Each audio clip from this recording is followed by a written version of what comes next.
ये है एक बड़ा सा खेत, ठीक है।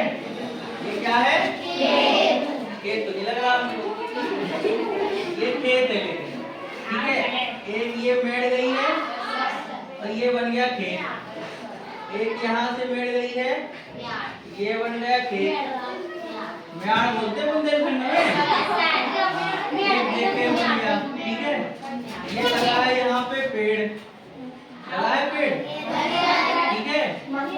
और यहाँ पे भरा है पानी खेत के किनारे में, ठीक है।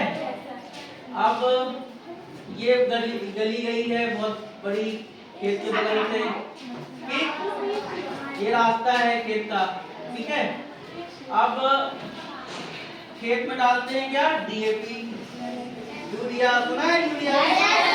तो डीएपी जो डालते हैं, किसी किसान ने यहाँ पे डीएपी ज्यादा डाल दिया, किसी ने यूरिया यहाँ पे ज्यादा डाल दिया। अब आप गए अपने खेत पे मिट्टी का नमूना लेने, क्या करने? नमूना लेने। मिट्टी का नमूना लेने आप गए तो पापा ने आपको बताया कि बेटा यहाँ पानी भरा है, यहाँ पेड़ है और यहाँ पे डीएपी ज्यादा कर गई थी और यहाँ पे यूरिया ज्यादा कर गई थी। तो अब आपको मिट्टी का नमूना कैसे लेना है? मिट्टी का नमूना लेते समय क्या सावधानी रखनी है वो हम आपको बताते हैं, ठीक है। मिट्टी का नमूना, जैसे इतना बड़ा क्षेत्र है तो इससे एक नमूना लेना है, एक सॉइल सैंपल।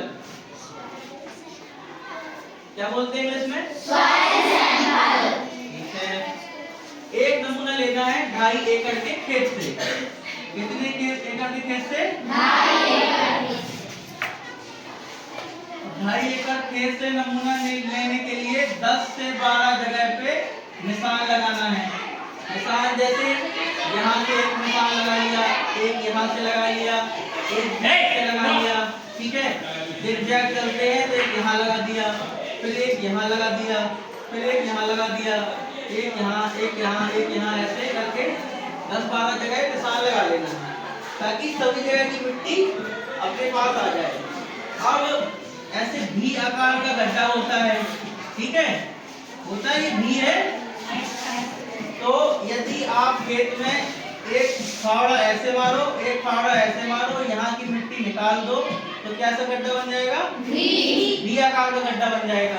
अब इस गड्ढे से ऐसे खुरच के मिट्टी इकट्ठे कर लेनी है, लगभग एक खोवा, ऐसे बोलते हैं खोवा, एक खोवा मिट्टी एक गड्ढे से निकाल लेनी है, ठीक है। अब सब जगह से ऐसे करके मिट्टी निकाल लोगे और मिट्टी को ले आओगे खेत की मेड़ पर, ये वाले रास्ते पर, ठीक है। यहाँ पे ढेर बना लिया मिट्टी का, ठीक है। अब इसमें जो बड़े बड़े डिब्बे होंगे, डीले बोलते हैं जिसको हिंदी में, आप लोग अपनी भाषा में क्या बोलते हैं? डीले। डिब्बा मतलब डीला। तो उन डीलों को लकड़ी की सहायता से कूट लेना है, ठीक है। कूट लोगे तो कैसी हो जाएगी मिट्टी? भुरभुरी। उस भुरभुरी मिट्टी को 4 भागों में बांट लेना है, ऐसे एक भाग ये, एक भाग ये, एक भाग ये, 2 भाग को ऐसे आपस में मिला देना और 2 को अलग कर देना है। ऐसा करेंगे आप 6-7 बार तो लास्ट में थोड़ी सी मिट्टी बचेगी, लगभग 400 से 500 ग्राम। कितनी मिट्टी? 400 से 500। ये मिट्टी एकदम बारीक रहेगी, ठीक है। उसी मिट्टी को आप अपनी थैली में भरेंगे, ये कहलाएगा आपका क्या? मिट्टी नमूना, सॉइल सैंपल। ये मिट्टी नमूना आप लेके आएंगे अपने किसके पास? क्लास टीचर के पास। वो क्लास टीचर स्कूल में जमा करेंगे जगह पे और फिर हम कृषि विभाग से आएंगे और आपके खेत की मिट्टी का नमूना लैब में ले जाएंगे जहाँ पे मिट्टी की जांच होगी।